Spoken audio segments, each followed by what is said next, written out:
Mesdames et messieurs, très chers téléspectateurs, bonjour et bienvenue, ou encore bonsoir, ça dépend à l'heure à laquelle vous nous prenez. Aujourd'hui, cette émission fait suite carrément à une émission précédente que nous avions eue avec le frère Yohanan et le frère Landry, où dans la précédente émission, nous avions parlé sur Malachie 4. Alors cette émission fait carrément suite à cette émission-là. Nous allons parler de Malachie 4 et du jour de l'Éternel. Je suis avec le frère Yohanan ainsi que le frère Landry qui est en ligne avec nous. Alors, je reçois le frère Landry à qui je dis bonjour et bienvenue frère Landry.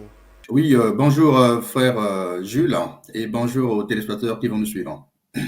Très bien. Alors, mon deuxième intervenant, c'est le frère Yohanan à qui je dis bonjour et bienvenue frère Yohanan. Bonjour frère Jules, je salue également le frère Landry et remerciements au réalisateur qui s'est disponibilisé pour nous ces jours et à tous ceux qui vont nous suivre aussi. Merci.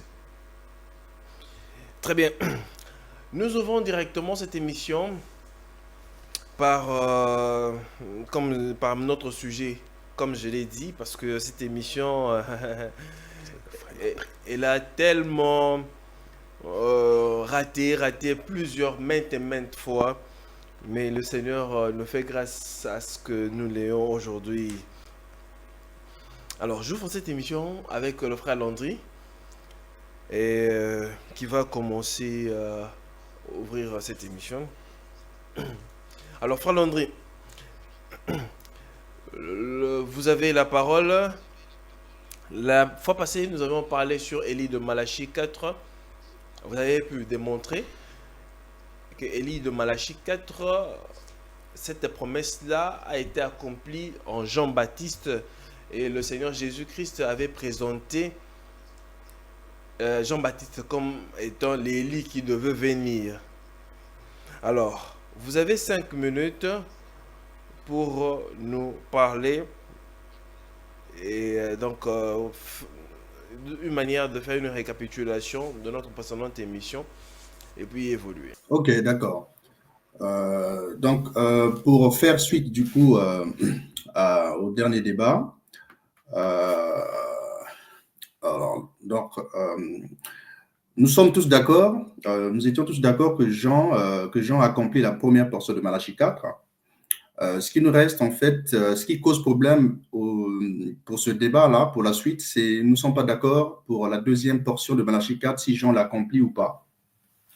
Et donc, selon les branhamistes disent que Jean n'a pas accompli la deuxième portion de Malachie 4 parce que l'ange Gabriel ne l'a pas mentionné dans Luc 1, 17. Donc, je parle de la deuxième portion de Malachie 4 et le cœur des enfants à leur père. Le problème se situe à ce niveau. Si nous démontrons que nous démontrons par les Écritures que Jean a aussi accompli cette deuxième portion, alors tous comprendront que Branham n'a pas de mission dans Malachie 4. Et donc, tous vos autres arguments seront que des interprétations particulières. Donc, je vais commencer par là, et c'est le nœud du problème. C'est le nœud du problème et la raison de cet enseignement.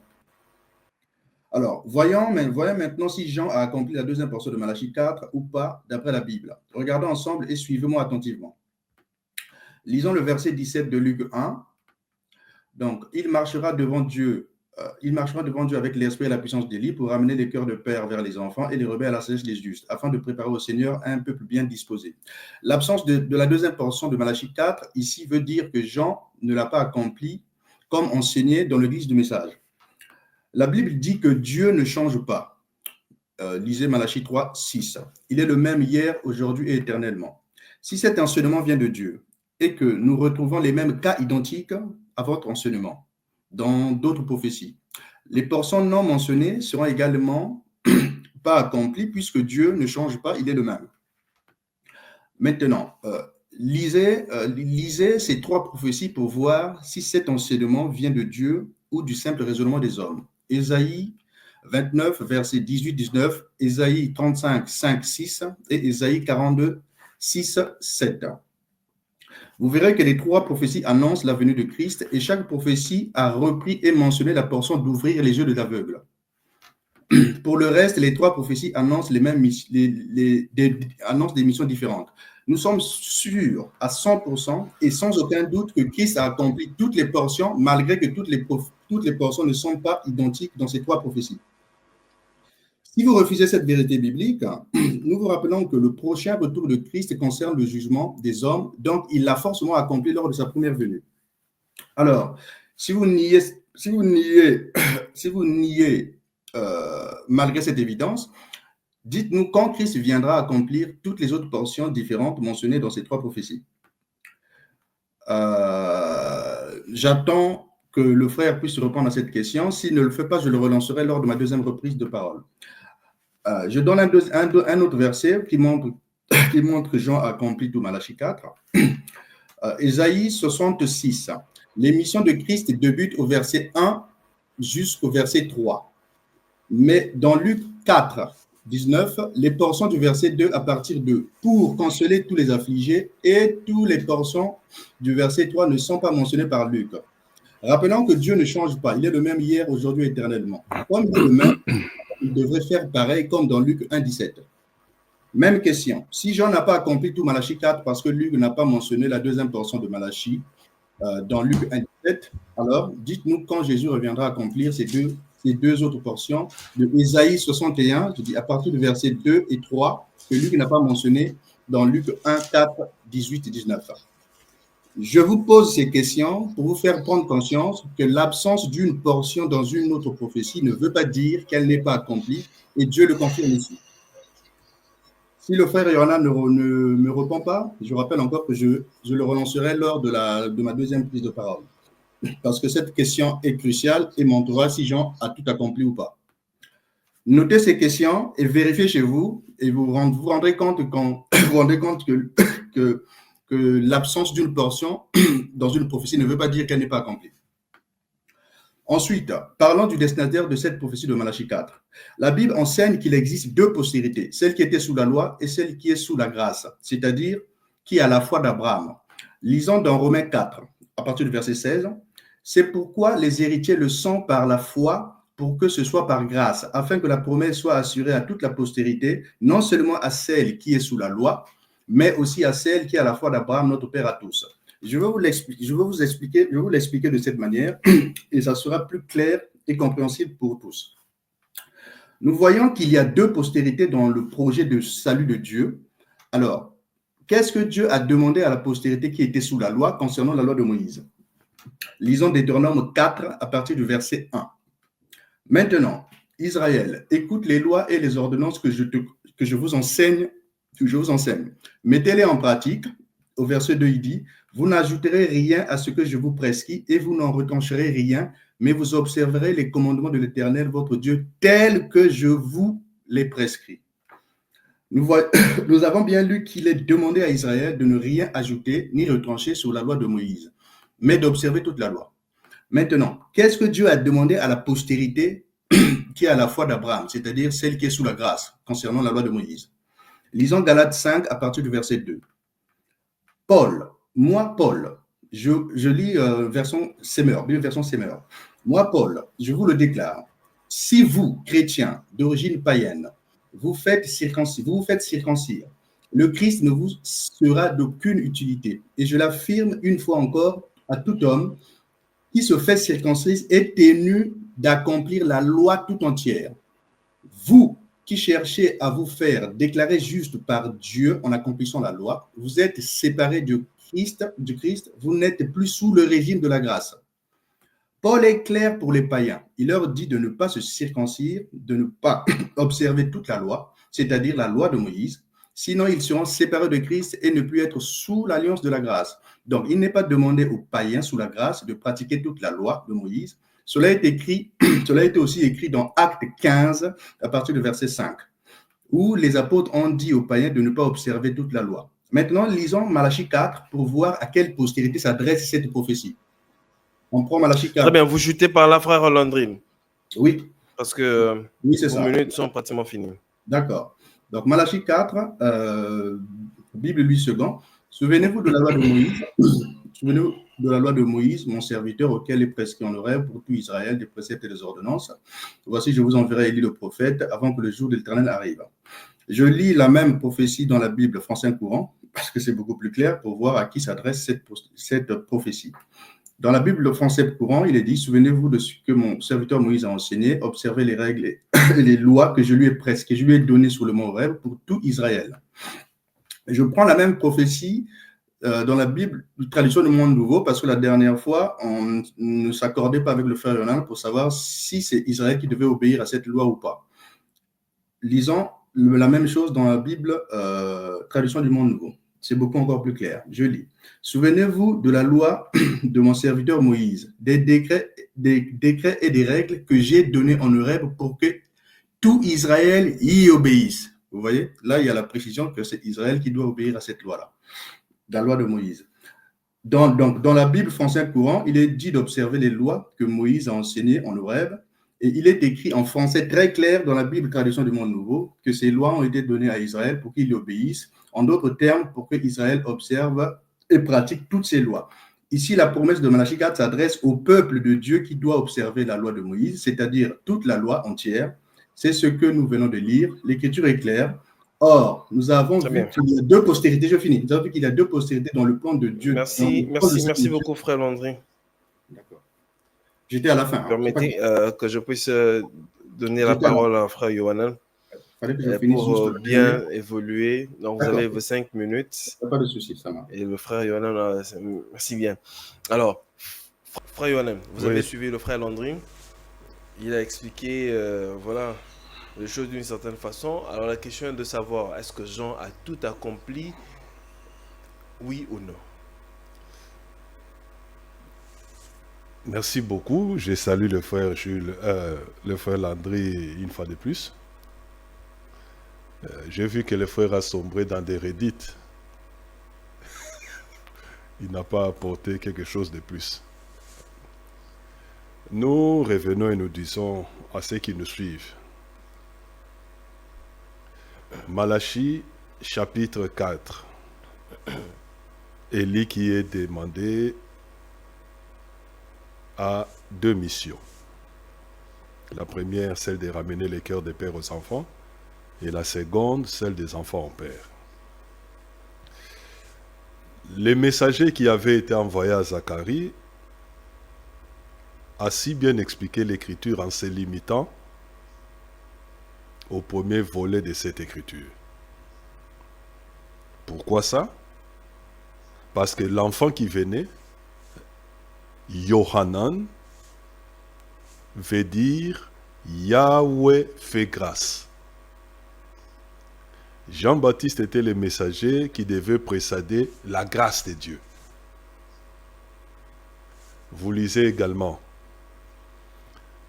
Jean chapitre 1er. La loi a été donnée par Moïse, mais la grâce et la vérité sont venues par Jésus-Christ. Le messager qui devait le précéder a porté le nom de Yohanan. Lui-même aussi le Seigneur en tant que tel, Yeshua, veut dire le salut de Yahweh. Alors, répondant à ce que les frères venaient de dire, bon, il a cité beaucoup d'histoires. Hein? Je n'ai même pas eu le temps d'écrire, tellement qu'il parlait vite, mais j'ai compris au moins l'idée. Les frères persistent dans son assertion à dire que il n'y a que tous les 2 volets se sont accomplis, alors que les Écritures attestent clairement qu'il n'en était pas le cas. Il a évoqué Ésaïe 61. Mais Ésaïe 61, là encore, le Seigneur est très clair, frère Jules. Le Seigneur a lu Ésaïe 61 dans Luc chapitre 4, et le Seigneur s'est arrêté quelque part. Il s'est arrêté au verset, à la première portion du verset 2, c'est-à-dire proclamer l'année de la faveur de Yahweh. Il a remis les rouleaux du livre et il a dit à la foule qui était là, aujourd'hui cette parole de l'écriture que vous venez d'entendre est accomplie sous vos yeux. la partie qu'il a laissée disait quoi? Et je suis en train de lire ici dans la version du Semeur. Et un jour de rétribution pour notre Dieu. Il a laissé ça. Ou dans d'autres versions, on parle de jour de vengeance. Exactement. Exactement. Il a laissé les jours de vengeance de côté. Mais parce que, pourquoi a-t-il agi de la sorte? Mais c'est parce qu'en cet temps, il n'était pas venu accomplir ça. Le Seigneur est mort, il est ressuscité, il est parti. Vous allez voir que ses apôtres ont annoncé ces jours de rétribution comme étant un événement postérieur à leur prédication. Je vous prends par exemple le livre de l'Apocalypse. Je suis dans Apocalypse 22. Je peux retrouver ça vite ici. Apocalypse 22. 2 minutes restantes. Ok, merci. Bon, si j'ai les frères pourra toujours récupérer la parole. Voilà. Je suis dans Apocalypse 22, le verset 12. Ici, le Seigneur Jean-Baptiste est venu. Le Seigneur qui a suivi est déjà passé. L'église a commencé, etc. Verset 12. Voici, je viens bientôt. C'est-à-dire futur. Et ma rétribution est avec moi pour rendre à chacun selon ce que son œuvre. Ça, c'est un apôtre véritable. Une vision véritable du Seigneur. Donc, les jours de la rétribution ou de vengeance dont fait mention Ésaïe 61b ne s'est pas accompli lors de sa première venue. Mais c'était un événement futur. Parce que le Seigneur était venu, parti, l'église a commencé et l'église a signalé cela. Je descends au verset 17 du même chapitre 22 du livre de l'Apocalypse. Et l'Esprit et l'épouse disent, viens.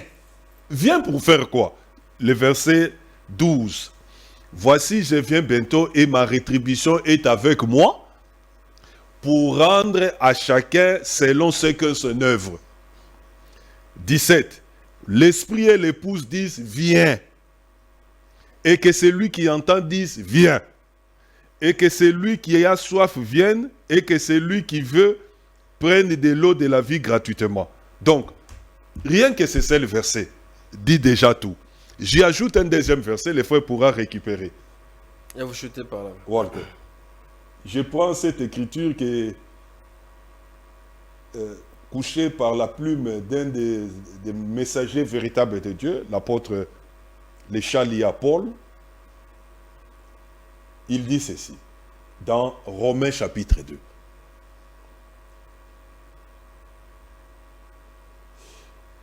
Tu peux commencer depuis le verset 1er jusqu'au verset 12e. Mais je lis juste le verset 5 pour gagner le temps. Mais par ton endurcissement et par ton cœur impénitent, tu t'amasses un trésor de colère pour les jours de la colère et du juste jugement de Dieu qui rendra à chacun selon son œuvre. Frère Jules, le Seigneur est appelé à rendre lors du jour de sa rétribution. Il rendra à chacun selon son œuvre. Paul les renvoie comme étant un événement futur, réservant la vie éternelle en ces jours-là à ceux qui par la persévérance à bien faire cherchent l'honneur, la gloire et l'immortalité. Mais l'irritation et la colère à ceux qui par esprit sont rebelles à la vérité et obéissent à l'injustice. Et ces gens-là, lorsque vous descendez, vous allez voir qu'ils se retrouvent tant du côté des Juifs que du côté des nations. Donc ceci coupe court à cette histoire. Les jours de la rétribution, le Seigneur a eu raison de laisser ça de côté lorsqu'il a parlé dans la synagogue, dans Luc chapitre 4, parce que cela ne concernait pas sa première venue, c'est un événement futur. Lors de cette première venue, il était venu accomplir la grâce. Il devait laisser les jugements dans le futur. Très bien. Merci.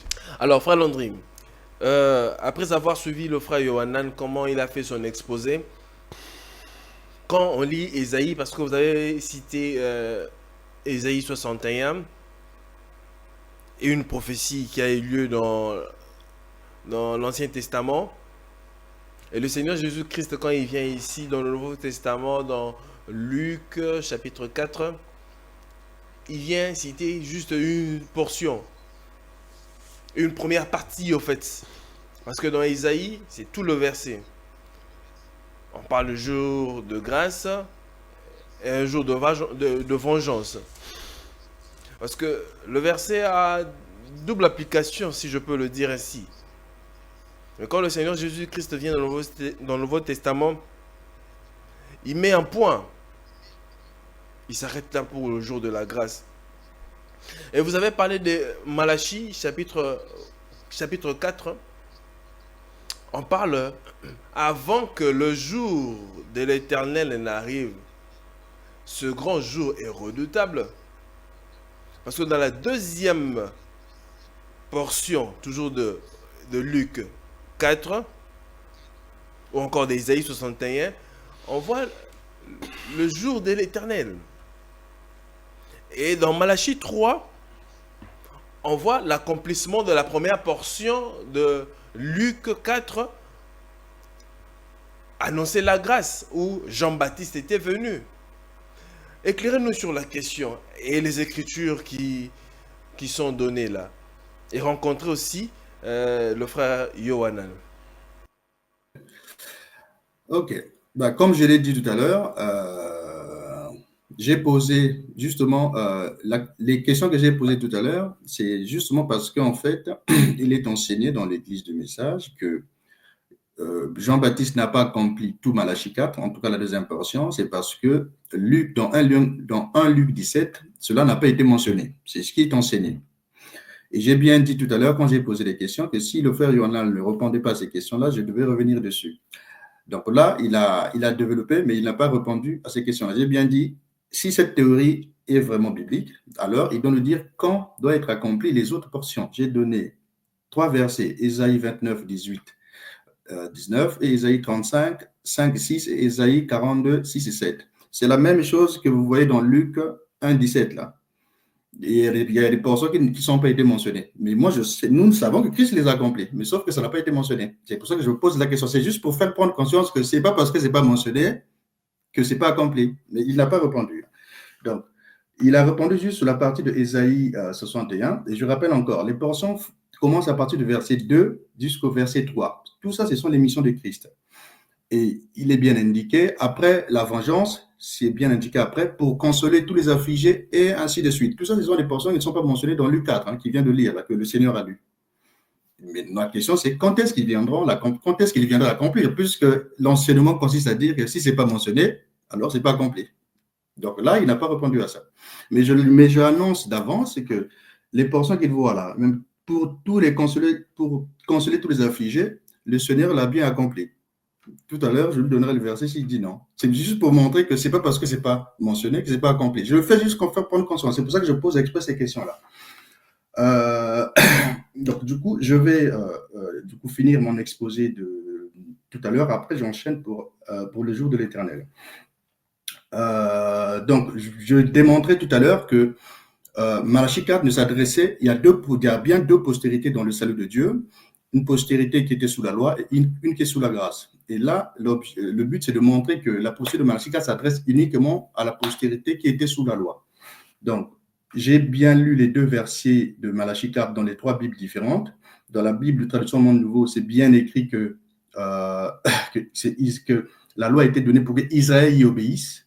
Et donc là, je fais la suite pour montrer que c'est que Israël qui doit obéir à ça et pas les nations. Je poursuis. Je dis donc, dans la Bible française courant, il est bien dit d'observer les lois que Moïse a enseignées en Horeb, et il est écrit en français très facile dans la Bible, traduction du Monde Nouveau, comme je vais le dire, que les lois ont été données à Israël pour qu'il obéisse. En d'autres termes, pour qu'il pratique toutes ces lois. Ici, la prophétie de Malachie 4 s'adresse au peuple de Dieu qui doit observer la loi de Moïse, c'est-à-dire toute la loi entière. C'est ce que nous venons de lire. L'écriture est claire.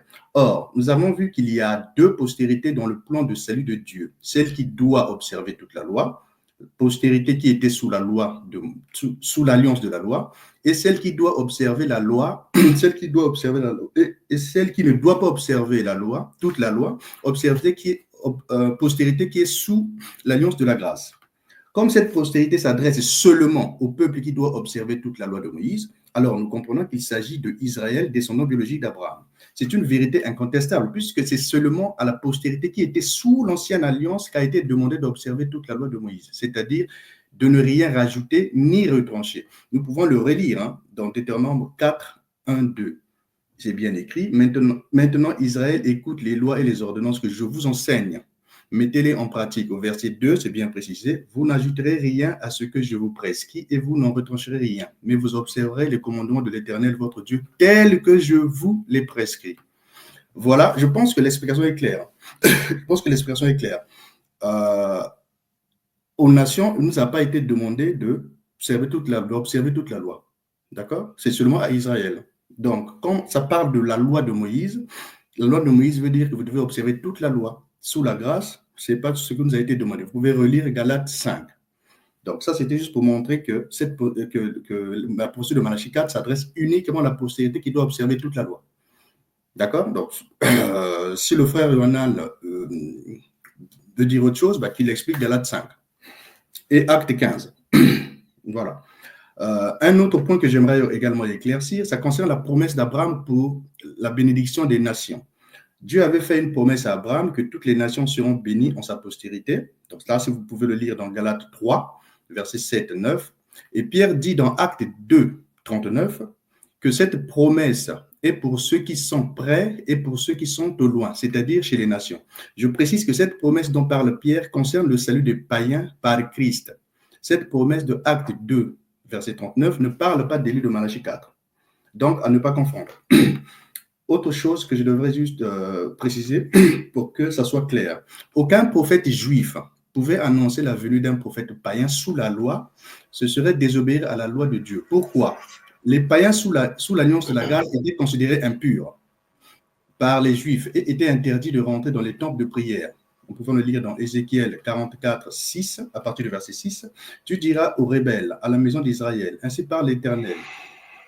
Assez de toutes vos abominations, maison d'Israël. Vous avez introduit dans mon sanctuaire, c'est-à-dire le temple, des étrangers incirconcis de cœur et incirconcis de chair pour profaner ma maison. Au verset 9, il dit, aucun étranger incirconcis de cœur et de chair ne rentrera dans mon sanctuaire.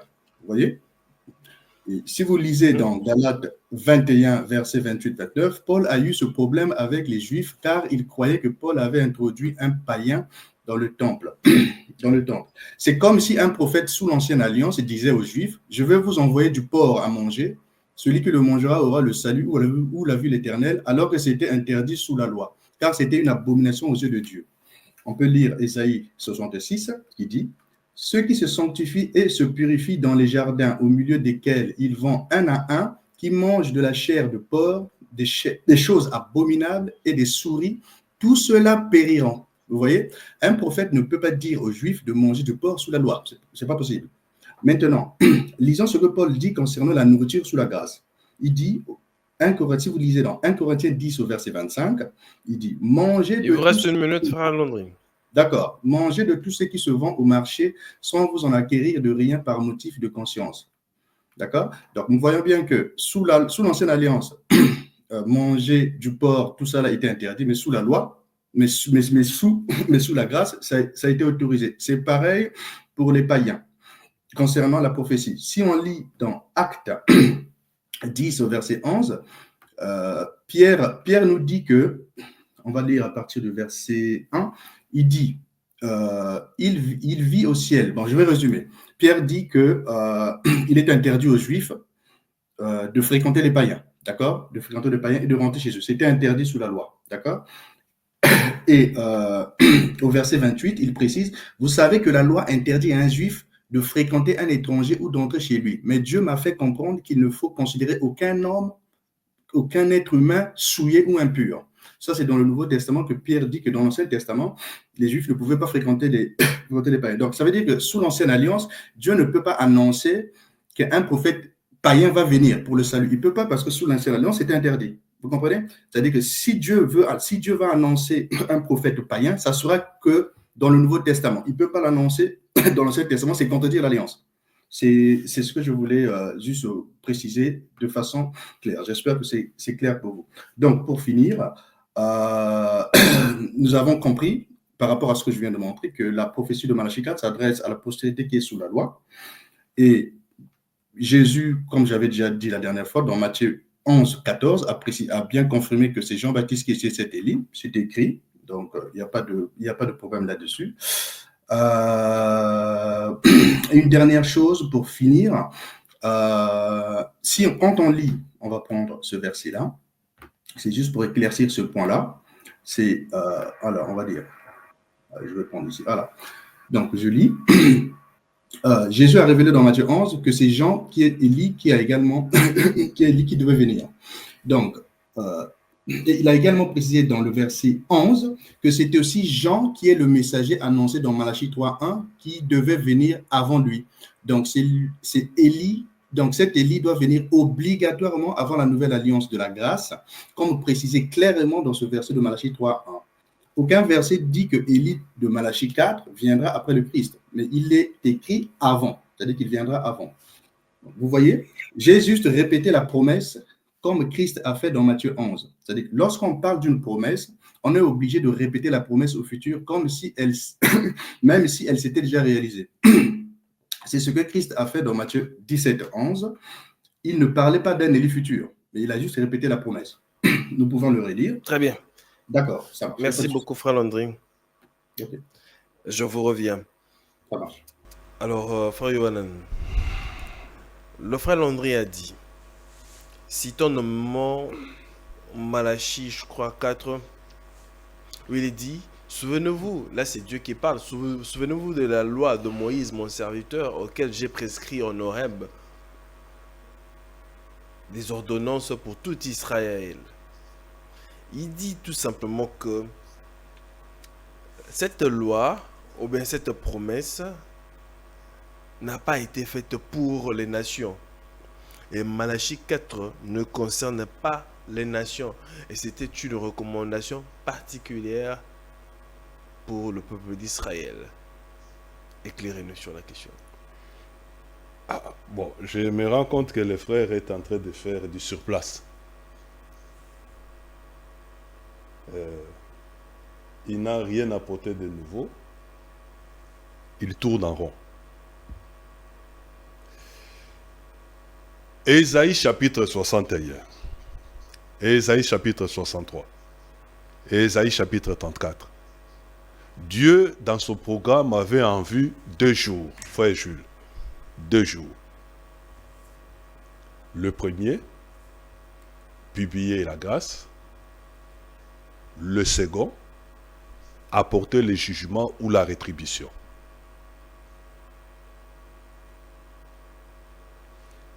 Le premier jour, c'est-à-dire quand tu as apporté la grâce, a déjà été accompli. Voici 2000 ans. Et cela a été précédé par un messager dont le nom rendait compte de l'acte qui venait après. Il s'est appelé Yohanan. Yohanan qui veut dire Yahweh a fait grâce. Le deuxième jour devait intervenir à la fin du premier jour. Là, il serait question d'apporter le jugement. Et je vous ai lu des textes ici clairs. Je vous ai lu Apocalypse 22, verset 12, verset 17. Je vous ai lu Romains chapitre 2. Et je peux le multiplier ici. Il y a tant de prophéties qui témoignent à ce que ce jour-là, le second, est postérieur à l'œuvre d'évangélisation que nous sommes en train de vivre jusqu'à ce jour. Ça, ce sont les Écritures. Maintenant, le frère prend. Je ne sais qui est en train de faire ici, avec lui, un débat sur la loi. moi, je ne comprends pas.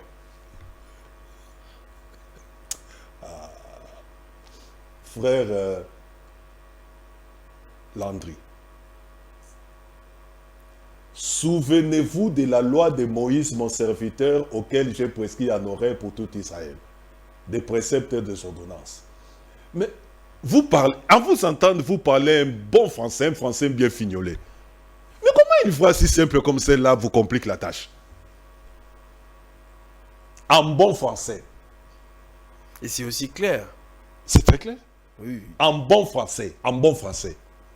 Si le peuple à qui on demande de se souvenir était celui à qui la loi avait été donnée, la phrase aurait ainsi été formulée. Souvenez-vous de la loi que je vous ai donnée. C'est comme ça que la phrase... Ça, c'est le bon français. Mais il est dit, souvenez-vous de la loi de Moïse auquel je vous ai prescrit. Oui, vous à qui je vous demande, souvenez-vous de la loi que j'ai prescrite à Israël par Moïse. Mais là, Dieu s'adresse à qui? N'est-ce pas au peuple d'Israël? Non, mais comment ça? Ça, c'est une faute de français très grave. Mais là, nous sommes dans l'Ancien Testament, frère Yohanan. Mais où est le problème? Je vais raconter tout ce que le frère a dit ici. Là. Oui, parce qu'à ce moment ici, quand est-ce que nous sommes arrivés aux nations? Non, nous y allons mollo mollo.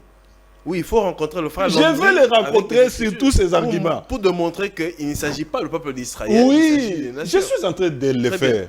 J'ai noté ici. Je vais les rencontrer. Ok. Je disais que, en bon français, je lui avais donné lors de la première émission des exemples clairs.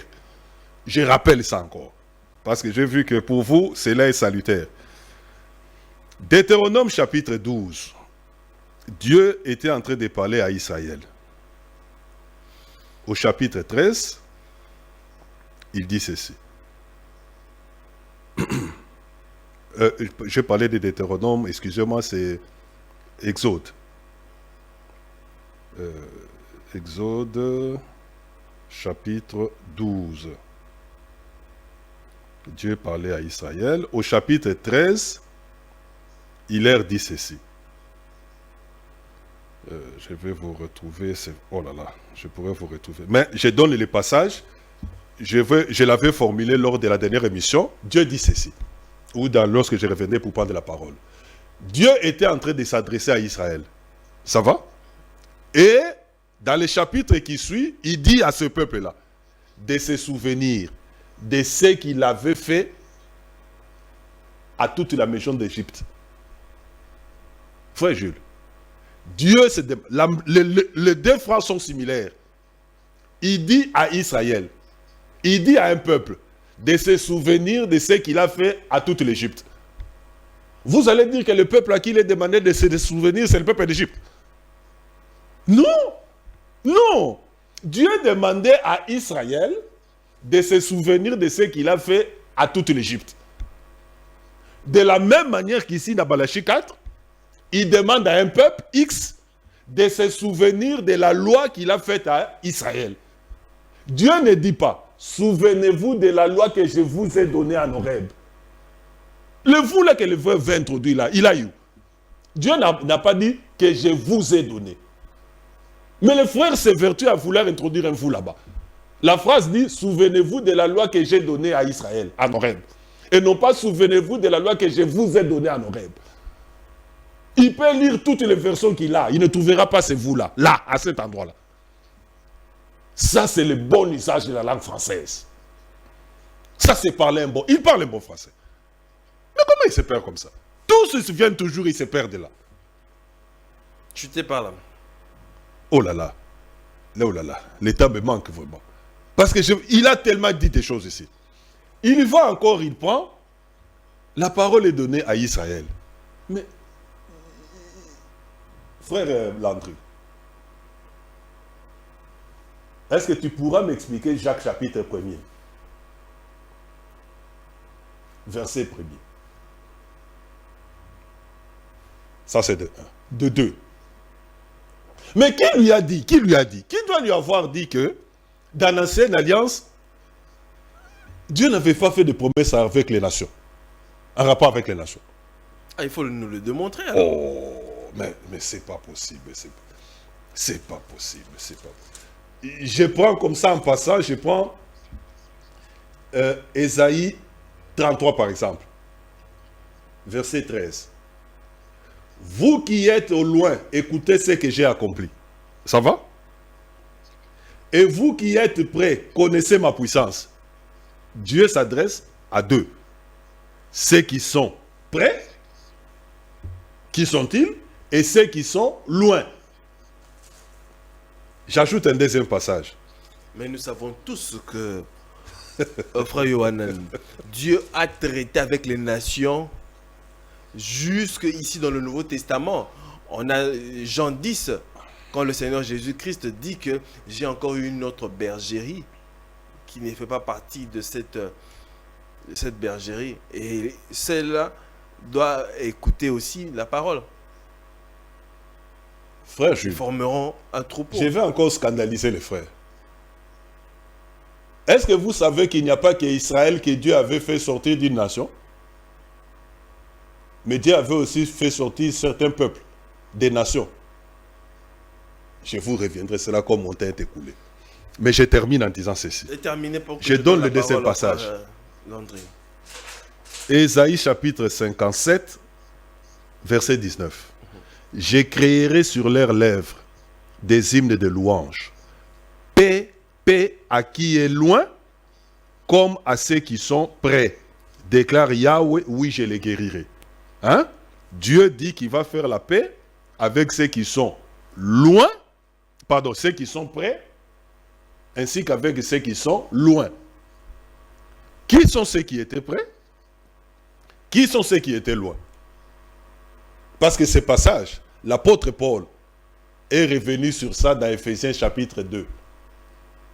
Il montre clairement que c'était nous, les nations, les peuples qui étaient au loin. Mais Dieu en parle ici déjà depuis l'Ancienne Alliance. Il promet ça ici, depuis l'Ancienne Alliance. C'est écrit ici, c'est une prophétie qui a pris jour.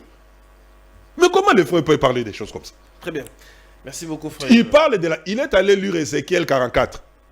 Mais dans Ézéchiel 44 qu'il a lu, le frère n'a pas remarqué là-bas qu'on dit que ces gens-là qui étaient entrés dans les temples là étaient des étrangers incirconcis. Très bien. Merci beaucoup, mais frère. Dieu avait dit à Abraham que tous ces étrangers, même esclaves étrangers, devaient être circoncis. Ça veut dire quoi? J'y reviendrai. Merci beaucoup. Frère Landrine, je sais que vous allez rebondir à ce que le frère Yohanan a dit. Ah, c'est Dieu.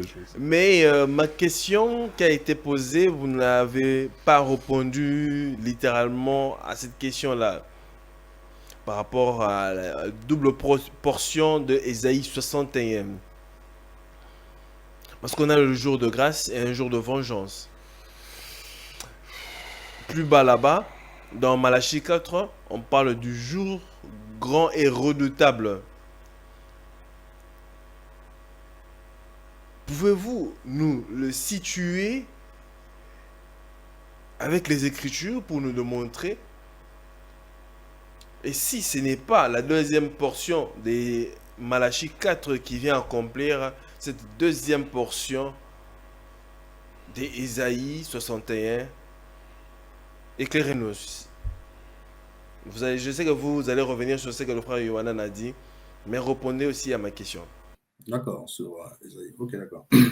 Oui, bon, donc j'ai écouté le frère Yohanan avec beaucoup d'attention. Donc je vais revenir rapidement sur ce qu'il a dit et puis je reviens sur les deux portions d'Ésaïe 61. Donc le frère Yohanan a posé la question sur Jacques, sur le livre de Jacques 1.1, où Jacques s'adresse à Israël et il demande s'il ne s'adresse pas à nous. Donc, quand vous lisez ce livre de Jacques-là, c'est bien écrit. Jacques s'adresse, il dit bien aux 12 tribus d'Israël. Vous voyez, c'est bien clair. Hein? Nous savons tous que les 12 tribus, ce sont les descendants charnels d'Abraham. D'accord? Les enfants de Jacob, hein, les 12 tribus. Bien comptés. D'accord? Nous ne sommes pas les 12 tribus d'Israël, nous sommes les nations. D'accord? Donc, s'il dit que, quand Jacques parlait là, il s'adressait à nous, ben, il faut qu'il nous dise, lui, il vient de quelle tribu d'Israël? Vous comprenez? C'est juste pour lui faire comprendre que quand Jacques écrit ça, il ne s'adresse pas directement à nous. Mais nous, si vous voulez, avant, nous étions pas le peuple de Dieu. Nous avons rejoint le peuple de Dieu par Christ. Donc forcément, quand il s'adresse ici à eux, mais nous, comme nous les avons rejoints, nous sommes maintenant dans la même religion, forcément, ce qu'il dit là, bah, on doit aussi le prendre en compte, puisque nous sommes devenus le même peuple. Mais quand Jacques écrit là, il s'adresse aux 12 tribus d'Israël, pas à nous, hein, à eux. C'est bien précisé. Hein. C'est juste pour lui faire comprendre, en fait. Il faut juste faire cette différence-là.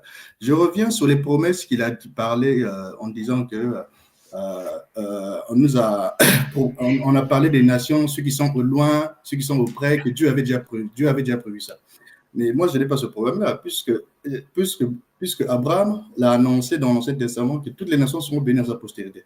Là, notre sujet, c'est est-ce que Élie de Malachie 4 est destiné pour les nations, oui ou non? Vous comprenez? Cette promesse-là, pour les païens, pour ceux qui sont au loin et ceux qui sont auprès, ça concerne Christ. C'est bien écrit dans Acte 2. Hein. C'est la promesse de Christ parce que nous rentrons par eux. Mais ça n'a rien à voir avec Malachie 4. Qu'est-ce qu'il parle? Ça n'a rien à voir avec Malachie 4. Et je dis bien que j'ai bien montré en donnant même l'exemple des interdictions qui étaient sous l'Ancienne Alliance, en prenant l'exemple du porc et en montrant avec Acte 10, là où Pierre dit que les païens étaient, les juifs ne pouvaient pas avoir des relations avec les païens et ils étaient en train de rentrer le temple. C'est pour montrer, frère Yohan, qu'un prophète dans l'Ancien Testament ne peut pas annoncer qu'il y a un prophète païen qui va venir parce que c'est interdit sous la loi. Vous comprenez? Sauf si c'était écrit sous la grâce. C'est pour ça que j'ai expliqué. C'est juste qu'il faut qu'ils fassent cette différence, qu'ils comprennent. Si c'était écrit sous la grâce, on peut faire ce débat d'Élie là. Mais comme c'était écrit sous l'Ancienne Alliance, c'est impossible. Il peut pas. C'est comme si Dieu venait contredire sa propre alliance. C'était des promesses. Non, pas particulières pour Israël.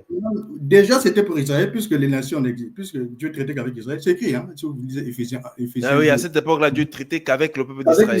C'est écrit dans Éphésiens 2, que tout ce que Dieu faisait, c'était qu'avec Israël. Donc, en ce moment-là, il ne peut pas dire ça pour les nations. Et de deux, dans cette alliance-là, en sous-alliance, les nations étaient considérées comme impures. Donc, si tu voulais un prophète, Dieu ne peut pas venir dire je veux vous envoyer un prophète païen. Sous l'ancienne alliance, c'est impossible qu'il le fasse. Il contredit sa propre alliance. C'est juste ça qu'il faut comprendre. Sauf si la prophétie se trouvait dans le Nouveau Testament. Voilà. Bon, je vais essayer d'avancer. Sinon, je ne pourrais pas aborder la question que vous m'avez posée. Donc, vous m'avez posé la question sur la portion sur les 2 portions de vengeance, c'est ça, frère Jules? Ah bon, je ne sais pas si vous écoutez. Bon, je vais couper court à cette question-là. Et sur les 2 portions d'Ésaïe 61. Alors, oui, pour juste et Malachie 4. Oui. Pour la portion d'Ésaïe 61, l'enseignement qui consiste à dire que le fait que Jésus n'a pas lu la 2e portion, ça veut dire que ce n'est pas accompli. Cet enseignement-là, la Bible ne le confirme pas, ce n'est pas biblique. D'accord? Je vous le montre tout à l'heure. Le verset 2, c'est bien écrit, la partie de la vengeance, et après, il a parlé de pour tous les affligés, pour consoler tous les affligés et le reste. Je veux dans le verset qui montre que pour consoler tous les affligés, Jésus l'a accompli, mais Luc ne l'a pas mentionné. Donc, vous pouvez lire dans Jean 14, 16, il est écrit que Jésus dit je vous enverrai un autre consolateur, parce qu'il doit partir. Donc, c'était lui le consolateur. D'accord? Donc, il nous a consolés. Mais la première portion a été accomplie, frère Landry. Oui, mais je reviens sur l'enseignement qui dit que il s'est arrêté là. Donc, ça veut dire que tout le reste n'a pas été accompli. C'est ce qui est enseigné. Hein. Moi, je reviens par rapport à ce que l'Église, le message enseigne. Vous parlez de la 2e portion qui n'est pas accomplie. Et suivez bien. Ésaïe 61 à partir du verset 2. Donc, il a parlé du jour de vengeance et ensuite il dit pour consoler les affligés et ça continue jusqu'au verset 3. Sauf que dans Luc 4, pour consoler les affligés, là, Jésus ne l'a pas lu. D'accord? Maintenant, je reviens pour dire que quand ils enseignent que parce qu'il ne l'a pas lu, ça veut dire que ce n'est pas accompli, je dis que ce n'est pas vrai. Ça ne veut pas dire que c'est parce qu'il n'a pas lu que ce n'est pas accompli, puisque Jésus a accompli cette portion de consoler tous les affligés. Mais Luc ne l'a pas lu. Et je vous donne le verset. Je vous ai donné Jean 14, 16, où Jésus dit qu'il va vous envoyer un autre consolateur. Et dans Matthieu 5, 4, il s'est bien écrit « Heureux les affligés, car ils seront consolés ». C'est-à-dire que Jésus l'a fait. Mais sauf que ce n'est pas marqué. Donc, l'enseignement de venir dire que c'est parce que Luc n'a pas mentionné, donc ce n'est pas accompli, ça, ce n'est pas biblique. Il ne peut pas le prouver. Et je reviens que j'ai de poser 2 questions. Frère Landry, permettez, le frère Yohanna n'a pas nié que la première portion n'a pas été accomplie, que Quelle Jésus n'a première pas portion? accompli la première portion. Quelle première portion? Ésaïe 61. D'Ésaïe 61. Oui, mais moi je parle de... Il dit bien que juste que Christ s'est arrêté là, à la partie de la vengeance. Il n'a pas lu la partie de la vengeance. Donc ça veut dire que ce n'est Oui, pas... il n'a pas lu la partie de la vengeance parce que ça ne le Voilà, concernait c'est pas. ça. Donc, C'est ça. pour l'instant, C'est ça. Ils prennent cette partie-là pour justifier que Luc 1, le fait que l'ange n'a pas mentionné aussi la deuxième portion de Malachie 4, que ce n'est pas accompli. Ils associent avec ce verset-là. Et là, je reviens pour dire que ce n'est pas parce que ce n'est pas mentionné que ce n'est pas accompli. Je viens de le montrer là. Je ne sais pas si on se fait comprendre là. D'accord? Christ a arrêté sa lecture à partir de la partie de... c'est accompli. Voilà. Luc a arrêté sa lecture à l'année de grâce. Il n'a pas lu le reste. Mais je dis, parmi les portions qu'il n'a pas lues, je dis bien, consoler tous les affligés, Jésus l'a accompli, mais Luc ne l'a pas lu. Donc, ça ne veut pas dire que si vous ne voyez pas une portion mentionnée, que ce n'est pas accompli. C'est pour ça que je l'ai posé les deux questions. Les trois Ésaïe, plus les autres portions. Et vous voyez bien qu'il ne nous dit pas quand est-ce que Christ reviendra l'accomplir, parce qu'il sait que c'est accompli. C'est juste pour vous faire comprendre que ce n'est pas parce que ce n'est pas mentionné que ce n'est pas accompli. Bon, on ne va pas insister là-dessus, je l'ai déjà dit. Permettez, André. Oui. Permettez, André. Je voulais que vous puissiez éclaircir. Quand vous dites que la première portion a été accomplie, oui, certes, mais Luc ne l'a pas mentionné. Qu'en est-il de la deuxième portion? Est-ce que cette portion-là est aussi accomplie? Ah, d'accord. Vous parlez de la portion du jour de vengeance, c'est ça? Oui. D'accord. Bon, donc pour parler du jour de vengeance, il faut bien lire ce qui est écrit. Dans Ésaïe 62, il est bien marqué pour publier une année de grâce de l'Éternel et pour publier un jour de vengeance de notre Dieu. D'accord? C'est bien écrit ça. Hein? Donc, c'est bien écrit pour publier. Donc, je vais essayer d'expliquer cette partie-là. Que veut dire publier? Que veut dire publier? Je vais répondre par un verset biblique. On va lire Jérémie 11, verset 6. Vous m'écoutez? Verset 6. L'Éternel me dit, publie toutes ces choses dans les villes de Juda et dans les rues de Jérusalem, en disant, écoutez les paroles de cette alliance et mettez-les en pratique. Maintenant, c'est ce que veut dire. Maintenant, que veut dire accomplir? Parce que je vais vous faire la différence entre publier et accomplir. On va lire, je vais vous répondre aussi par un verset biblique, comme ça il n'y aura pas de débat. On va lire Ésaïe 48, verset 3. Dès longtemps, j'ai fait les premières prédictions. Elles sont sorties de ma bouche et je les ai publiées. Vous m'avez suivi? Après, il dit, soudain, j'ai agi et elles se sont accomplies. Vous voyez? Dans un même verset, nous avons publié et accompli. Donc, ça veut dire que publier ne veut pas dire accomplir. J'espère que c'est clair pour vous. Maintenant, publier veut dire venir dire des choses, c'est-à-dire annoncer des choses, venir dire des choses. Et dans le verset de Ésaïe 61, si vous lisez, c'est bien écrit que Jésus vient pour publier une année de grâce et un jour de vengeance. Donc, il a réalisé ces deux missions-là. Il a publié l'année de grâce et il a aussi publié l'année de vengeance. Ça ne veut pas dire accomplir, hein. C'est bien écrit le mot publier. Mais quand vous dites qu'il a publié, mais il n'a pas mentionné la deuxième portion là. Oui, c'est ça. Il a lu juste la première portion. Mais c'est ce que je suis en train de vous dire. Écoutez, la première portion. Suivez-moi mais juste. La deuxième portion, il ne l'a pas lu. Suivez-moi juste. Je vous dis par rapport aux mots qui sont utilisés. Le verset dit que le Christ vient pour venir publier. Publier, c'est annoncer, c'est dire des choses. Je viens de lire le verset de Jérémie. Hein. Sauf si vous refusez le mot publier. Vous comprenez? Publier et accomplir, ça ne veut pas dire la même chose. Il a publié les deux. Jésus a publié l'année de grâce et il a aussi publié le jour de vengeance. Publier, c'est annoncer, en parler. Il en a parlé dans Matthieu 24. Si vous lisez, il a parlé du jour de vengeance, comme quoi il va venir faire ça. Il a parlé de ça. Donc, quand vous dites que parce que Jésus est venu publier ou bien annoncer, il n'a pas accompli alors. Mais c'est ce que j'en dis. Non, la verset dit publier. L'accomplissement se vient après. Vous voyez bien que quand il a lu dans la synagogue, il a lu. Mais est-ce que c'est ce jour-là que le jour de grâce est réalisé? Non, ça s'est réalisé que sous la croix après sa mort. Je ne sais pas si vous comprenez. La publication et la réalisation, ce n'est pas la même chose. Merci beaucoup, Frère Landry. Voilà. Je vous reviens parce que il me reste juste prochainement à parler il me reste un peu de temps. Oui, c'est ça. Il me reste juste à parler du jour de temps. Vous avez pratiquement pris 10 minutes là. Ok, d'accord. Voilà. Le frère a pris 10 minutes. Je reviens dans ce que j'étais en train de dire. Et rencontrer, c'est... Oui, je reviens. Parce qu'il dit que les 2 portions ont été accomplies. Oui. Je commence d'abord par sa première confusion. Je dis et j'appelle à témoin tous les téléspectateurs. Le bon usage de la langue française.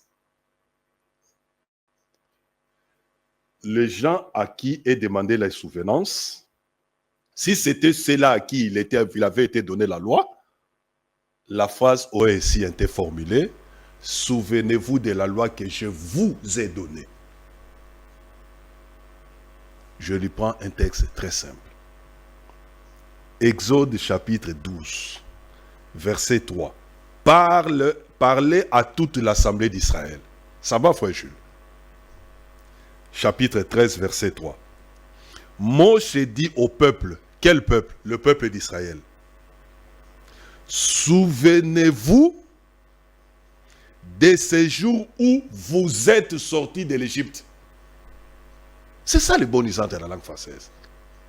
Comme c'est le peuple d'Israël qui était sorti de l'Égypte, et c'est à lui qu'on demande de se souvenir, regardez la phrase, souvenez-vous de ces jours où vous êtes sortis de l'Égypte.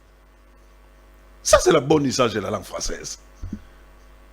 C'est pas ce que vous lisez dans Malachie chapitre 4, verset 4. Malachie chapitre 4, verset 4 n'a jamais dit « Souvenez-vous de la loi que je vous ai donnée en Horeb. » En vertu de quel privilège divin les frères veulent introduire un vous là-bas pour dire que c'est à qui on demande de se souvenir, c'est Israël. Non! Non! Remarquez que ce peuple qui est là, c'est le peuple de la nuit. Frère Landry. C'est le peuple de la nuit qui a la garde de la parole. Parce que pourquoi c'est le peuple de la nuit? On lui dit au verset 2 de Malachie 4, lorsque le soleil se lèvera, vous sortirez. Donc ce peuple-là vit pendant les temps de la nuit. Parce qu'il a la promesse de sortir au lever du soleil. Mais qui est le peuple de la nuit? Qui a la parole? Bon Dieu. Ça c'est très grave. Alors, Dieu est tellement clair. J'ai dit là tantôt, lorsque le frère parle, vous lisez dans Amos, attendez. Amos chapitre 9, verset 7, frère Jules. Dieu dit ceci. N'êtes-vous pas pour moi comme les enfants des Éthiopiens? Dieu parle à Israël. Il dit, n'êtes-vous pas pour moi comme les enfants des Éthiopiens, des enfants des Éthiopiens, comme les enfants des Éthiopiens, enfants d'Israël? Dit Yahweh. Écoutez maintenant. N'ai-je pas fait sortir Israël du pays d'Égypte comme les Philistins de Caftor et les Syriens de Kir? Frère Jules, quand est-ce que Dieu avait fait sortir les Philistins de Caftor et les Syriens de Kir? Dieu rappelle ça, il questionne Israël. Il dit, n'êtes-vous pas pour moi comme les enfants d'Éthiopie, vous enfants d'Israël? N'ai-je pas moi, Yahweh, fait sortir Israël d'Égypte comme j'ai fait sortir les Philistins de Caftor et les Syriens de Kir? Le frère dit, si on devait s'adresser, on ne peut pas trouver de promesses en rapport avec les nations dans l'Ancienne Alliance. Non. Là, on doit retrouver dans le Nouveau Testament ou la Nouvelle Alliance. Oh, mais c'est très faux, cher frère Jules. Dans la Nouvelle Alliance, conformément à Ésaïe chapitre 8, le verset 20, la Bible dit ceci. À la loi et au témoignage, si l'on ne parle point ainsi, il n'y aura point d'horreur. Le Nouveau Testament que nous avons, n'est qu'un témoignage rendu à l'Ancien Testament. Jésus lui-même, notre Seigneur, lorsqu'il est venu ici, il a enseigné sur base de quoi, frère Jules? Luc chapitre 24, verset 27,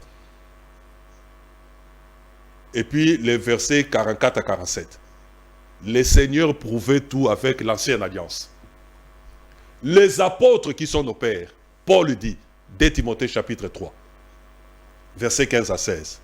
Dès ton enfance, Timothée, tu connais les saintes lettres qui peuvent te rendre sage à salut. C'était quoi les saintes lettres là? Ce n'était pas le Nouveau Testament. Et il ajoute, toute écriture est utile pour enseigner, pour corriger, pour convaincre, pour exhorter. Romains chapitre 1er, versets 1 à 2. Paul, apôtre de Jésus-Christ, pour annoncer l'évangile qui avait été annoncé par les prophètes dans les Saintes Écritures. 1 Corinthiens chapitre 4, verset 6. J'ai fait de ces choses une application quant à nos personnes, afin que vous appreniez à ne pas aller au-delà de ce qui est écrit. Romains chapitre 15, verset 4. Tout ce qui a été écrit d'avance l'a été pour notre instruction. Donc, quand vous lisez le Nouveau Testament, partout où on fait allusion à l'écriture, c'est l'Ancien Testament. On ne peut pas enseigner sans se baser sur l'écriture, c'est-à-dire l'Ancien Testament. C'est ça Ésaïe 8, 20. Donc le frère est dans une nébuleuse terrible. Terrible. Et c'est inquiétant. Vous l'avez suivi. Il a parlé sur Jacques. Jacques dit, il salue les 12 tribus. Alors, le frère dit, il dit non, là il s'adresse aux 12 tribus. Oh. Donc nous ne serons pas concernés dans cette histoire. Donc l'épître de Jacques là ne nous concerne pas. Parce que Jacques a dit aux 12 tribus qui sont de la dispersion, shalom. Mais ça, qu'est-ce qui ne va pas, frère Landry? Très bien, frère Yohanan. Alors, moi je vous reviens. Moi je vous reviens pour chuter. Je chute en disant Ésaïe chapitre 60. Vous avez vu comment le frère a été embarrassé. Donc le frère nous dit que Dieu a publié, dans Yeshua bien sûr, il a publié les 2 jours. Mais il a lu ce témoignage là où c'est écrit ici dans l'écriture.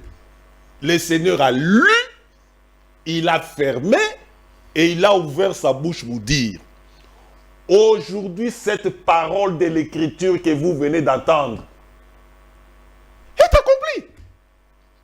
Très bien. Le jour de l'Éternel s'est accompli quand? A été publié quand? Publié, ça veut dire quoi? C'est annoncé. Publié, c'est annoncé. Les apôtres ont vu ces jours-là comme un événement futur. Ça n'a jamais été le cas pendant tout le temps du pèlerinage du Seigneur sur la terre. Il a invoqué Ésaïe 60. Oh mon Dieu, il y a beaucoup de choses à dire. Je chute en lisant 2 passages. Votre dernière prise de parole ici. Ok, ça va. Alors, frère Landry, la régie nous fait signe que nous sommes déjà pratiquement arrivés à terme. Alors, vous allez chuter par là.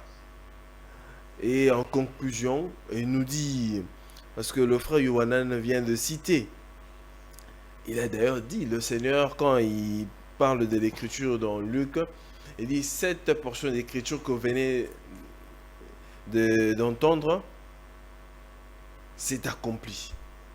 Quand vous dites seulement que le Seigneur a annoncé les 2 jours, et puis voilà, il a juste annoncé, et il n'y a pas eu accomplissement. Bon, éclairez-nous, et puis c'est par là que vous chutez. Vous avez 5 minutes. Ok, je parle de ça et ensuite j'enchaîne rapidement sur le jour de l'Éternel, sinon je n'aurai pas le temps. J'ai bien dit que c'est écrit parce que dans le livre d'Ésaïe 61 que le messager qui est envoyé, il vient pour publier.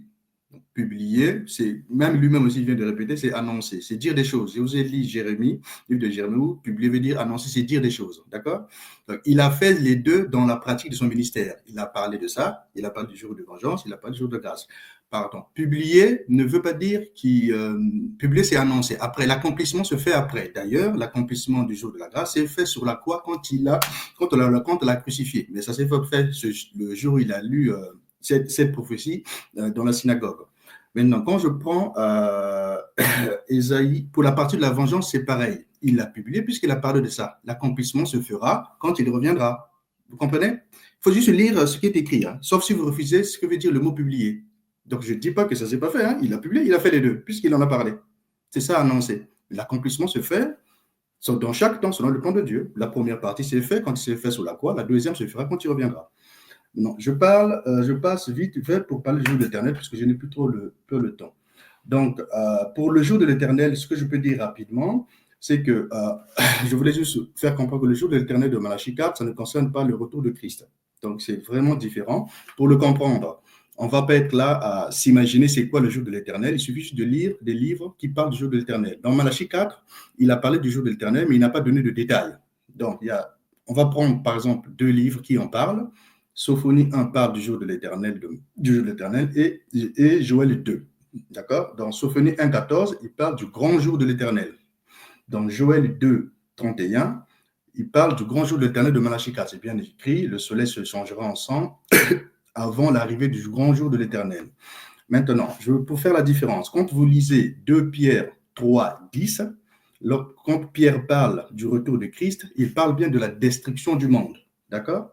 C'est juste pour faire la différence. Pour le jour de l'Éternel de Malachie 4, qui est marqué dans le Kashkar, il s'agit d'un pays. Comme je n'ai plus beaucoup de temps pour le lire, vous pouvez le lire 2 Pierre 3, 7 jusqu'au verset 13. Vous allez bien voir que c'est lié à la destruction du monde. D'accord? Maintenant, pour Malachie, quand on descend, je vais lire rapidement Sophonie, livre de Sophonie. Je prends juste des points pour vous montrer. Hein. Dans Sophonie 7, il est bien indiqué le jour de l'Éternel de Malachie 4 et ça parle de Jérusalem. Au verset 13, c'est bien marqué que leurs biens seront au pillage et les maisons seront dévastées. D'accord? Au verset 14, c'est bien précisé que le grand jour de l'Éternel est proche, jour de gloire. Dans le livre de Sophonie, on voit bien que ça parle des pillages, de la destruction des maisons. Il ne s'agit pas de la fin du monde. Et au verset 18, vous allez bien voir que c'est marqué « Tout le pays sera consumé ». Donc, il s'agit bien d'un pays. Je prends le verset Sophonie, verset 2, pour montrer qu'il s'agit bien d'Israël. Au verset 1, il dit « Rentrez en vous-même, examinez-vous, nation sans pudeur ». Au verset 2, c'est marqué « Avant que le décret s'exécute et que ce jour passe comme la balle avant que l'ardent de la colère fonde sur vous ». Donc vous, c'est les nations. Et il est précisé au verset 3 que « Cherchez l'Éternel, vous tous humbles du pays qui pratiquez ses ordonnances ». Vous voyez? Donc ça parle bien de ceux qui pratiquent les ordonnances, donc Israël. Je prends le verset Joël 2. Verset 1, c'est marqué « Sonnez de la trompette en Sion, faites-la retentir sur la montagne sainte, que tous les habitants du pays tremblent, car le jour de l'Éternel vient, car il est proche. » Je prends le verset 2 qui dit « Jour de ténèbres et jour de nuée et jour de brouillard. Il vient comme l'aurore qui se répand sur les montagnes. » Et c'est bien marqué « Voici un peuple nombreux et puissant, tel qu'il n'y en aura jamais eu et qu'il n'y en aura jamais dans la suite des âges. » Vous voyez? Dans le livre de Ézéchiel, il est bien précisé que quand le jour de l'Éternel aura lieu, il précise que ce peuple-là, il n'y en aura jamais de la suite des âges. Or, nous savons que quand Jésus va revenir, il n'y aura pas de suite des âges, c'est la fin du monde. Donc, le livre de Joël, là, est même précis. Je vais prendre même le verset 3. « Devant lui est un feu dévorant et derrière lui une flamme brûlante. Le pays était auparavant comme un jardin d'Éden et depuis, c'est un désert à feu. Rien ne lui échappe. » Au verset 9, il dit « Il se répand dans la ville. Court sur les murailles, monte sur les maisons, entre par les fenêtres, comme un voleur. » Vous voyez? Et au verset 31, c'est bien précisé, le soleil se changera en ténèbres et la lune en sang avant l'arrivée du jour de l'Éternel, ce jour grand et terrible. Le livre de Joël parle exactement du jour de l'Éternel de Malachie 4. Et c'est bien précisé que c'est un peuple puissant qui va rentrer dans ce pays-là. D'accord? Il parle bien d'un pays, hein, donc c'est différent de ce que Pierre dit pour la destruction du monde. Ok? C'est juste, il fallait vous montrer cette différence-là, pour ne pas, j'ai pas trop le temps pour rentrer en détail. Qu'est-ce que je voulais encore dire? pour l'accomplissement de ce jour de l'Éternel de Malachie 4, comme ici nous venons de lire dans le livre de Sophonie 1 et Joël 2, qui nous montre bien qu'il s'agit d'un pays, mais pas du monde entier. Donc ça veut dire qu'il y aura un peuple puissant qui va rentrer dans ce pays-là d'Israël pour détruire, tuer le pays. Donc là, la question que nous devons se poser, est-ce que dans l'histoire, il y a eu un peuple qui a attaqué le peuple d'Israël? Et oui, le prophète Daniel l'avait annoncé dans Daniel 9, 26, c'est bien écrit. Après les 62 ans, un oint sera retranché, c'est-à-dire Christ, il n'aura pas de successeur. Le peuple d'un oint qui viendra détruira la ville et le sanctuaire, c'est-à-dire le temple, et sa fin sera comme une inondation, et il est arrêté que les dévastateurs dureront jusqu'au terme de la guerre. Vous voyez? Et ça veut dire que si on comprend bien, frère Landry, cela a été accompli en 70. Voilà, c'est ça. Parce que le livre de Joël nous dit qu'il y aura un peuple puissant qui va venir dans la ville d'Israël et l'attaquer, etc. Donc, il faut regarder dans l'histoire à quel moment est-ce que le peuple d'Israël a été attaqué et cela a été annoncé. Et pour montrer que cela, juste pour finir, je donne un verset pour finir. Pour montrer que cela, le jour de l'Éternel a un lien effectivement avec cette destruction, si vous lisez Ézéchiel 7, c'est bien écrit au verset 1. Suivez-moi un peu. La parole de l'Éternel me fut adressée en ces mots. Et toi, fils de l'homme, ainsi parle le Seigneur l'Éternel sur le pays d'Israël. D'accord? Et il nous dit au verset 7, à ton tour arrive du pays, le temps vient, jour approche, jour de ténèbres, jour de trouble. Je passe au verset 19, vite fait. Ils jetteront leur argent dans les rues et leur or, pour eux, un objet d'horreur. Leur argent et leur or ne pourront pas les sauver au jour de la fureur de l'Éternel. Vous voyez? Et quand vous descendez au verset 21, il dit « Je la donnerai en pillage aux mains des étrangers et comme butin aux impies de la terre, afin qu'ils la profanent. Je détournerai de ma face et l'on suera mon sanctuaire, des furieux y pénétreront et le profaneront. Prépare les chaînes, car le pays est rempli de meurtres. La ville est pleine de violence. Je ferai venir les plus méchants des peuples pour qu'ils s'emparent de leur maison. » C'est juste pour vous montrer que ce jour de l'Éternel, effectivement, avait un lien avec la destruction du temple de Jérusalem. Et là, c'est l'histoire qui le dit, c'est pas moi. Et du coup, pour finir, il faut juste comprendre que le jour de l'Éternel qu'a annoncé Pierre dans 2 Pierre, ça s'agit de la destruction du monde. Et pour Malachie 4, ça n'a rien à voir avec la destruction du monde, plus qu'il s'agit d'un pays. Il s'agit d'un pays et ça, il ne faut pas le confondre. Voilà, c'est un peu ce que je voulais dire. Merci beaucoup, frère Landry. Frère Yohanan, Oui, le frère Landry indique que Malachie 4, la portion ne s'agit pas de la destruction de la terre, mais plutôt il s'agit de la destruction d'un pays. Et puis il dit que le jour de l'Éternel ne concerne pas le retour de Christ. Parce que ce jour de l'Éternel a déjà été accompli en l'an 70. Alors je suis par là pour mettre terme à notre émission. Vous savez, frère Jules, cette comédie à laquelle Mbota nous a habitués, et j'ai vu que le frère Landry aussi entre dans cette même histoire. Je savais qu'il ne devait qu'en arriver là. Voici ce qu'il dit. Le frère dit ceci, que le jour de l'Éternel dont fait mention Malachie 4, le soleil fera ceci, la lune sera ceci, là, ça s'est rapporté à un peuple précis, c'est Israël. Il n'est pas question du monde. Voici, je lis Ésaïe chapitre 13. Voici les jours de Yahweh arrivent, jour cruel, jour de colère et d'ardente fureur, qui réduira la terre en solitude et en exterminera les pécheurs. Hein, frère Jules? En exterminera les pécheurs. Car les étoiles des cieux et leurs astres ne feront plus briller leur lumière. Le soleil s'obscurcira dès son lever et la lune ne donnera plus sa clarté. Je punirai le monde pour sa malice. Frère Jules, c'est un dossier classé. J'ajoute, Jephthé est allé prendre des Sophonie. En tout cas, voici, je lis Sophonie. Les grands jours de Yahweh, je commence par le verset 14, je descends. Les grands jours de Yahweh est proche. Il est proche, il arrive. Frère Landy suit très bien. Il arrive en toute hâte. Les jours de Yahweh fait entendre sa voix et les héros poussent des cris amers. C'est un jour de fureur, un jour de détresse et d'angoisse. Un jour de ravage et de destruction, un jour de ténèbres et d'obscurité, un jour de nuées et de brouillard.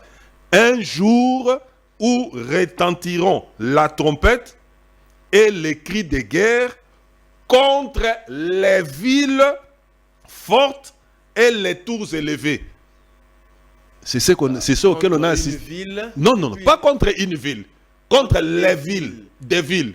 Contre les villes. Mais lui a dit que c'est Jérusalem, non? Bah, quelque part, vous rejoignez le frère. Non! Pour dire qu'il ne s'agit pas du retour de Christ. Non! Le Seigneur, lorsqu'il vient, frère Jules, il viendra pour rendre à chacun selon ce que lui aura fallu ce secte. Les uns seront châtiés, les autres seront épargnés. Donc, qu'il lise d'abord le verset 16. Il y aura les cris contre les villes fortes, et les tours élevées. C'est ce qui s'est fait en l'an 70. C'est lui qui a pris cette écriture. La même prophétie continue jusque dans Sophonie chapitre 2. Une prophétie qui ne comprend pas. 2 minutes. Verset 1. Rentrez en vous-même, examinez-vous, nations sans pudeur.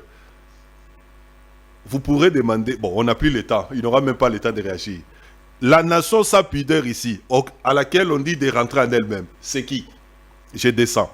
Avant que les décrets s'exécutent et que ces jours passent comme la balle. Hein? N'oubliez pas, le Seigneur a dit dans Matthieu 24.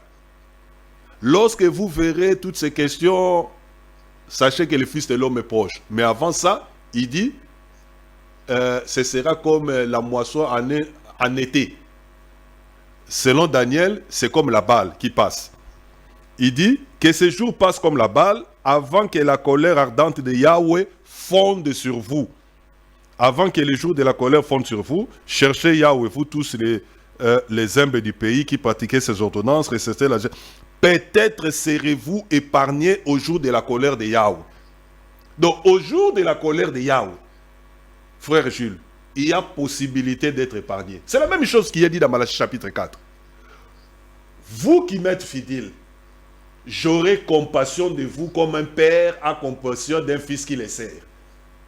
Mais quant aux méchants, ils seront consumés comme de la chauve. C'est ça le jour de Yahweh. Il vient rétribuer, mais il rendra à chacun selon ce que lui auront valu ses actes.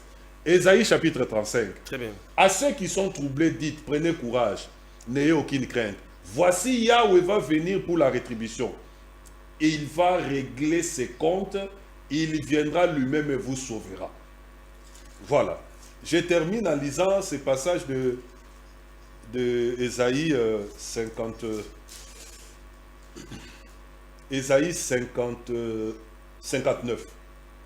verset 15 jusqu'au verset 20. Je termine par cette lecture. Yahweh a vu avec indignation qu'il n'y a plus de droit. Écoutez très bien. Il n'a trouvé personne qui intercède. Hein, frère Jules? Il s'en est étonné. Alors, son bras lui est venu en aide et sa justice a été son soutien. Il s'est rêvé de la justice comme d'une cuirasse. Il s'est mis sur la tête le casque du salut. La cuirasse de justice, le casque du salut. En guise de tunique, il s'est drapé de la rétribution. Il s'est enveloppé d'une ardeur combative comme un manteau. 18.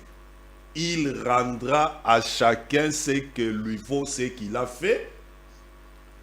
Remarquez, hein? Il vit avec la colère, mais il a aussi le salut. Il a le casque, il a sur sa tête, il a le casque du salut. Mais il s'est enveloppé des manteaux de la rétribution.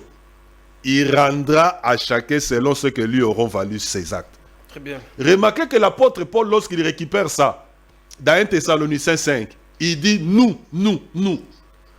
Dieu ne nous a pas destinés à la colère, mais nous a destinés à l'acquisition du salut. Voilà pourquoi il dit, ayez à vos têtes les casques du salut. Je termine. Le frère a dit, prenant 2 Pierre chapitre 3, il veut séparer 2 Pierre chapitre 3, le jour dont il est dit là, de ce que les prophètes avaient dit. Non, frère Landry. 2 Pierre chapitre 3 est introduit comme si. Je termine là, excusez-moi. C'est vraiment important que je lise juste l'introduction de 2 Pierre 3. Écoutez. Voici déjà, bien aimé, la seconde lettre que je vous écris. Dans l'une et dans l'autre, je cherche à éveiller par des avertissements votre sainte intelligence, afin que vous vous souveniez, frère Jules, afin que vous vous souveniez des choses annoncées d'avance par les saints prophètes et du commandement du Seigneur et Sauveur, enseigné par vos apôtres. Donc, l'apôtre Pierre est en train de parler des choses qui avaient été annoncées par les saints prophètes. Merci beaucoup, frère. Les jours de Yahweh, dont les prophètes avaient parlé. Et non pas que Pierre a inventé dans sa deuxième épître, comme le frère Landy a présenté ici. Là. Non, un jour à venir. Il n'y a qu'un seul jour de Yahweh. Qu'il y ait un jour à venir. Qui est un jour à venir. Très bien. Où Dieu annonce maintenant à tous les hommes qui essaient à se repentir, parce qu'il a fixé un jour où il jugera la terre par l'homme qui s'est choisi, c'est dont il a donné une preuve certaine en les restant d'entre les morts. Acte chapitre 17, 30 à 31. Que Dieu vous bénisse. Très bien. Merci beaucoup, frère Yohanan. Merci beaucoup. Merci beaucoup, frère Landrine. Merci à vous tous qui nous avez suivis tout au long de cette émission. Vous êtes restés fidèles jusqu'à la fin. Merci pour votre soutien. Merci à Chrisla. Merci à la grande équipe de Congo Buzz. Merci à Kim. Merci à Bestel. Merci au DT. Merci à tout le monde. On se retrouve très prochainement. Que la paix soit avec vous et que Dieu vous bénisse. Au revoir.